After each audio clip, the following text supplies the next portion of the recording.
Hi hello welcome back to my channel. ఈరోజు మన recipe ఏంటంటే చేప గుడ్డు ఫ్రై. దీనిని చేప జన అని కూడా అంటారండి. నేను ఇంతకుముందు చేపల పులుసు వీడియో పెట్టాను. ఆ వీడియోలో కూడా చెప్పాను కొంచెం జన వచ్చింది అనేసి. ఆ చేపల పులుసు వీడియో ఎవరైనా చూడకపోతే వెంటనే చూసేయండి. ఇప్పుడు మనం చేప గుడ్డు ఫ్రైని ఎలా చేయాలో చూసేద్దాం. ఆ చేపగుడ్డును 2-3 సార్లు శుభ్రంగా కడుక్కొని దాంట్లో కొద్దిగా పసుపు, కొంచెం ఉప్పు, ఒక గ్లాస్ వాటర్ వేసి ఉడకబెట్టుకోవాలండి. ఉడకబెట్టుకుంటే ఏంటంటే ఆ చేపగుడ్డులో ఉన్న పచ్చి వాసన అంతా పోతుంది. మనకి తినేటప్పుడు ఎలాంటి స్మెల్ రాకుండా మంచిగా ఉంటుందండి. మధ్య మధ్యలో మూత తీసి కలుపుతూ ఉండాలి, లేకపోతే మాడిపోతుంది.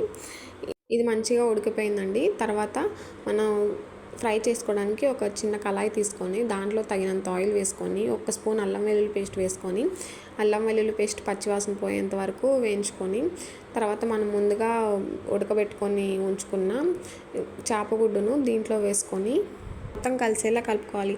ఆల్రెడీ మనం ఉడకబెట్టుకున్నాం కాబట్టి ఎక్కువసేపు మగ్గే పని లేదండి. ఆయిల్లో ఒక 10 మినిట్స్ అలా మగ్గిపోతే సరిపోతుంది.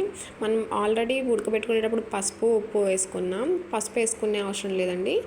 కొంచెం ఉప్పు, తగినంత కారం వేసుకొని అది మొత్తం కలిసేలా కలుపుకొని ఒక 10 మినిట్స్ పాటు అలా ఉంచుకోవాలి. ఆయిల్ పైకి తేలాక కొద్దిగా పై మసాలా వేసి మొత్తం కలిసేలా కలుపుకోవాలి. తర్వాత కొత్తిమీరతో గార్నిష్ చేసేసుకుంటే అంతేనండి. చేపగుడ్డు ఫ్రై చాలా అంటే చాలా సింపుల్గా అండ్ టేస్టీగా ఉండే చేపగుడ్డు ఫ్రైని ఎలా చేయాలో చూసేసరిగా.